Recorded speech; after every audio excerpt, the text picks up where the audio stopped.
Συνεχίζουμε, όπως είπαμε και νωρίτερα, με το κομμάτι των επιπτώσεων της πλαστικής σακούλας στο θαλάσσιο περιβάλλον. Γι' αυτό θα μας μιλήσει το Πανεπιστήμιο Πατρών, το Εργαστήριο Θαλάσσιας Γεωλογίας και Φυσικής Οκεανογραφίας, με την εκπρόσωπό του, κυρία Σταυρούλα Κορδέλα, και στη συνεχεία ο κύριος Σωτηρόπουλος από την Terra Nova θα μας κάνει μια ευσύνοπτη παρουσίαση του έργου Live Debug. Πριν ξεκινήσω, θα ήθελα να πω ότι λόγω τίτλου δεν θα σταθώ μόνο στις επιπτώσεις, αλλά θα δείξω και κάποια κομμάτια τα οποία έχουν σχέση με το Live Debug. Δεν θα είναι δηλαδή αποκλειστικά για τις επιπτώσεις. Τι είναι το Live Debug? Πολλοί νομίζω πρέπει να το έχετε ακούσει. Είναι μια συνολική πρωτοβουλία που έχει σχέση πάλι με τις πλαστικές σακούλες. Βρισκόμαστε εκπρόσωποι όλων των εταίρων που συμμετέχουν σε αυτό το ευρωπαϊκό έργο, Live. Όλους τους γνωρίζετε. Και μια μικρή εισαγωγή για πράγματα που νομίζω όλοι όσοι βρισκόμαστε εδώ τα γνωρίζουμε πάρα πολύ καλά ήδη. Τα πλαστικά είναι ένα από τα σημαντικότερα περιβαλλοντικά προβλήματα του 21ου αιώνα. Η Ευρωπαϊκή Ένωση το αναγνωρίζει, η Ευρωπαϊκή Οδηγία Πλαίσιο για τη θαλάσσια στρατηγική ορίζει ένα από τα 11 χαρακτηριστικά ποιοτικής περιγραφής στα θαλάσσια απορρίμματα για τον προσδιορισμό της καλής περιβαλλοντικής κατάστασης, όπως γνωρίζουμε όλοι. Για ποιο λόγο τα πλαστικά έχουν πάρει αυτή την τρομακτικά μεγάλη διάσταση? Φυσικά είναι η ευκολία της χρήσης τους, οι ίδιες ιδιότητες που τα κάνουν τόσο αγαπητά και τόσο δημοφιλή σε όλους μας. Είναι αυτές οι ίδιες ιδιότητες οι οποίες τα κάνουν πάρα πολύ καταστροφικά για το θαλάσσιο περιβάλλον και φυσικά με αντίκτυπο σε εμάς τους ίδιους. Κάποιες διαστάσεις οι οποίες δεν τις συναντάμε πάρα πολύ συχνά και δεν τις συναντάμε πάρα πολύ είναι ο κατακαιρματισμός των πλαστικών, μια διάσταση που σιγά σιγά τώρα έχει αρχίσει και αρχίζουμε και την εκτιμάμε καλύτερα. Και είναι και η αλλαγή του υποστρώματος που οφείλεται στο στρώσιμο με πλαστικά τμήματων πυθμένα, αλλάζοντας τελείως τις ιδιότητες. Δεν θα πω σε πολλές λεπτομέρειες. Κάποια νούμερα, έτσι για να τα θυμηθούμε. 5 τρισεκατομμύρια πλαστικά κολυμπάνε αυτή τη στιγμή, τουλάχιστον σύμφωνα με εκτιμήσεις που έχουν γίνει σε έγκαιρες επιστημονικές θεωρήσεις στον Παγκόσμιο Ωκεανό, το οποίο θα μπορούσε να είναι γύρω στους 269.000 τόνους σε βάρος, ενώ 8 εκατομμύρια πλαστικά έχει εκτιμηθεί ότι εισέρχονται σε ετήσια βάση κάθε χρόνο στους ωκεανούς. Αυτά που θεωρώ ότι είναι και υποτιμημένα νούμερα. Δηλαδή και οι ίδιοι επιστήμονες αυτό που έκαναν τις ίδιες μελέτες αυτό θεωρούν. Η κατάσταση των πλαστικών και η επιπτώση των πλαστικών στον άνθρωπο, στην πανίδα, στην χλωρίδα, στα θαλάσσια οικοσυστήματα είναι κάτι το οποίο είναι εν εξελίξει αυτή τη στιγμή. Δεν γνωρίζουμε ακριβώς όλες αυτές τις επιπτώσεις. Για ποιο λόγο? Γιατί πριν 50 χρόνια τα πλαστικά δεν υπήρχαν στη ζωή μας. Και δυστυχώς όσο περνάει ο καιρός, όλα υπάρχουν και περισσότερο. Αυτό φαίνεται τα δεδομένα. Τα επιστημονικά στη θάλασσα. Η κατάπαυση λοιπόν των πλαστικών πλέον είναι ένα πολύ μεγάλο θέμα για τη θαλάσσια ζωή.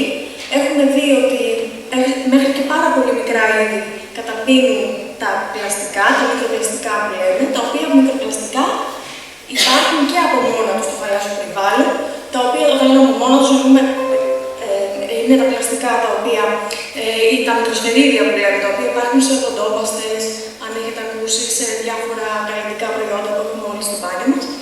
Και μετά, μικροπλαστικά πάλι παράγονται από τον κυματισμό, από την περίοδο ακτινοβολία, που επιδρά πάνω στα ίδια τα μεγάλα τα πλαστικά, όπως είναι οι πλαστικές σακούλες, τα πλαστικά που κάνει και όλα αυτά τα ωραία που χρησιμοποιούμε κάθε μέρα.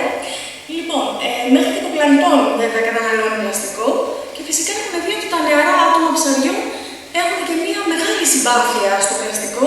Το προτιμάνε πολύ καλύτερα από το φυτοπλακτό και φυτοπλακτό. Φαίνεται είναι.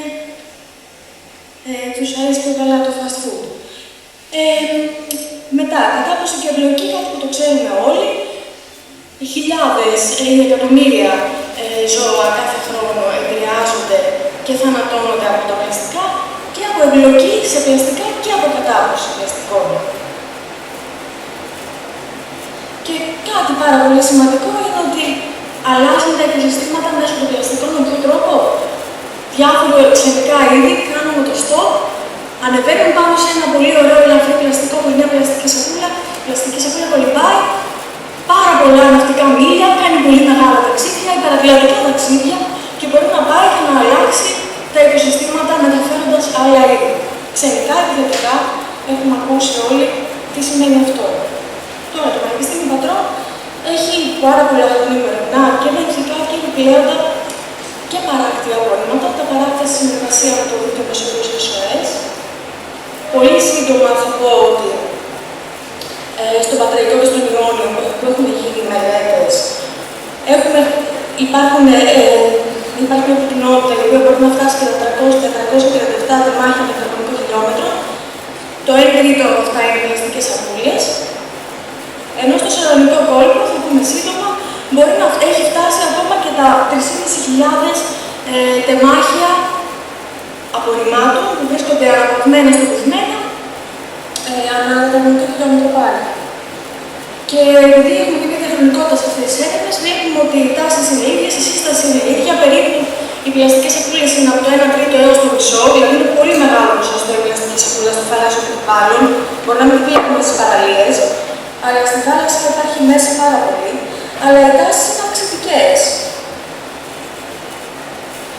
Λοιπόν, σύμφωνα με μετρήσεις που έχουμε κάνει με το Δίκτυο Μεσογείου SOS, στις ακτές δεν συναντάμε πολύ συχνά τις σακούλες, γιατί παρασύρονται από άλλους δρόμους, κυρίως από ποτάμια, κυρίως από τον αέρα και πάνε κατευθείαν στον βυθό της θάλασσας και κολυμπάνε στα μεσόνερα. Γι' αυτό ένα 5%, το οποίο βέβαια ανέρχεται σε πολλές χιλιάδες πλαστικές σακούλες παρόλα αυτά. Γι' αυτό λοιπόν έχουμε αποφασίσει, όπως καταλαβαίνετε, να στοχοποιήσουμε την πλαστική σακούλα και όχι επειδή είχαμε κάτι προσωπικό μαζί της, επειδή δεν ανακοινώνονται καταρχήν, ανακοινώνονται σε πάρα πολύ μικρό βαθμό. Ένα στα 3 απορρίμματα στον βυθό των Ευρωπαϊκών Θαλασσών και ένα στα 5 σε αυτές είναι πλαστικές σακούλες. Οι πλαστικές σακούλες θεωρούνται ένα από τα πιο θανατηφόρα απορρίμματα για τη θαλάσσια ζωή, κυρίως λόγω εμπλοκής, λόγω της κατασκευής τους και όχι τόσο λόγω της κατάδοσης. Κατά δεύτερο λόγο, γιατί από πολλά ζώα αποβάλλεται η σακούλα. Τέλος πάντων, αυτό είναι η άχρηστη πληροφορία της ημέρας.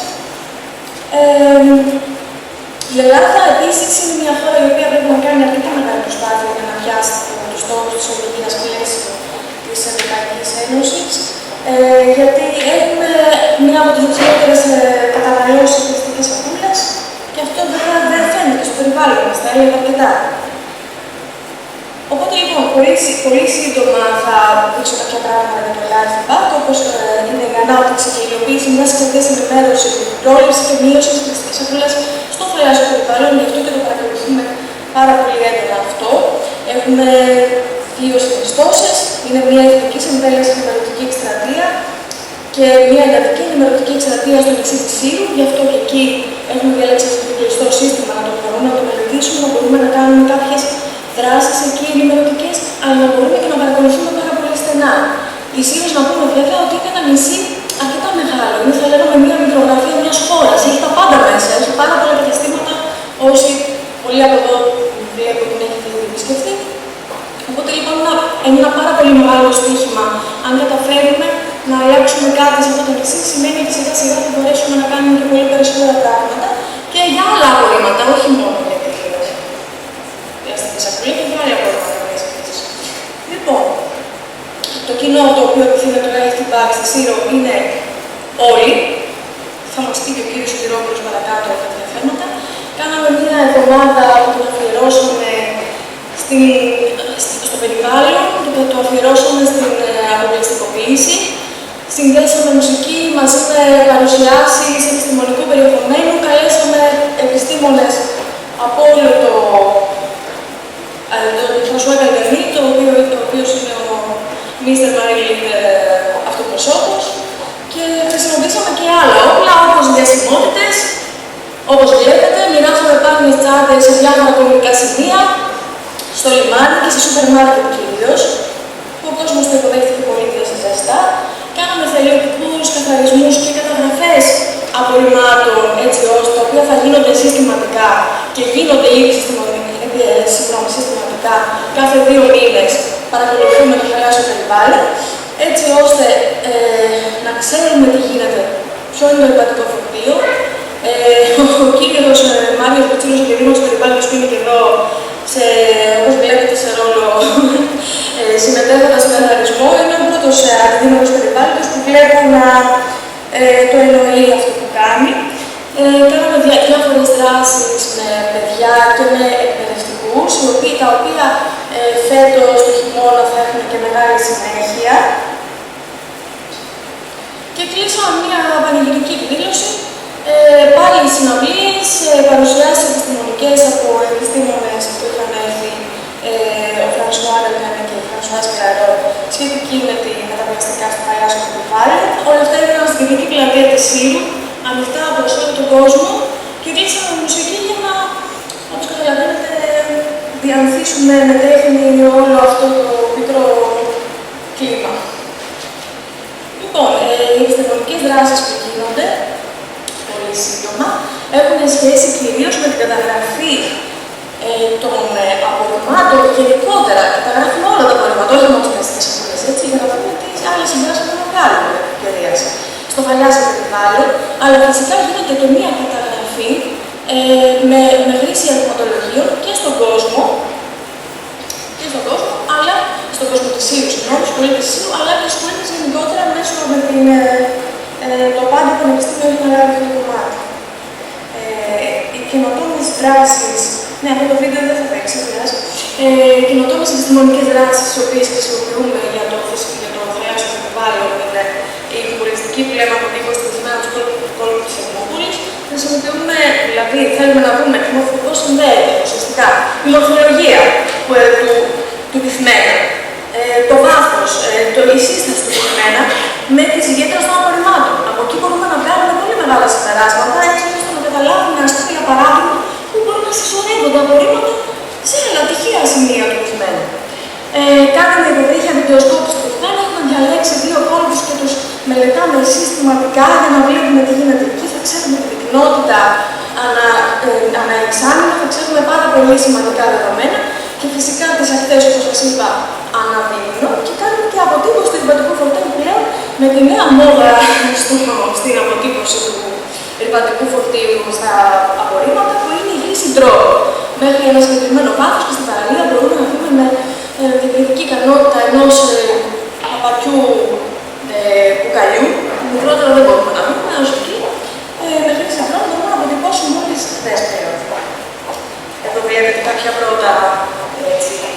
πρώτους χάρτες πυκνότητας οι οποίοι έχουν προκύψει και εικόνες από τα σκουπίδια που βρίσκουμε. Καταγραφές οι οποίες γίνονται συστηματικά, όπως είπαμε, με βάση πρωτοκόλλου για να είναι εναρμονισμένα με όλα τα δεδομένα που υπάρχουν. Ερωτηματολόγια, χρήσιμα ερωτηματολόγια για να βλέπουμε πόσες σακούλες καταναλώνονται, και βέβαια σε αυτό το σημείο να πούμε ότι αυτό το πρόγραμμα αποτέλεσε και μια αφετηρία για να γίνουν πολλά άλλα πράγματα. Ξεκίνησε να σχεδιάζεται το 2013 και μας ικανοποιεί πάρα πολύ που όλο αυτό έχει αρχίσει και παίρνει μια πολύ μεγάλη διάσταση. Και ένα πάρα πολύ σημαντικό κομμάτι, το οποίο είναι οι συναντήσεις εμπλεκόμενων φορέων σε εθνικό επίπεδο. Υπεύθυνοι σε αυτό είναι η Οικολογική Εταιρεία Ανακύκλωσης, η οποία το έχει αναλάβει. Γίνονται συναντήσεις στις οποίες προσκαλούνται όλοι οι εμπλεκόμενοι φορείς, που μπορεί να είναι, ας πούμε, το Υπουργείο, αλλά και οι βιομήχανοι των πλαστικών. Εντάξει, όπου εκεί γίνονται κάποιες συναντήσεις που μπορούμε να προσπαθούμε να βρούμε προτάσεις, λύσεις, έτσι ώστε να έχουμε το καλύτερο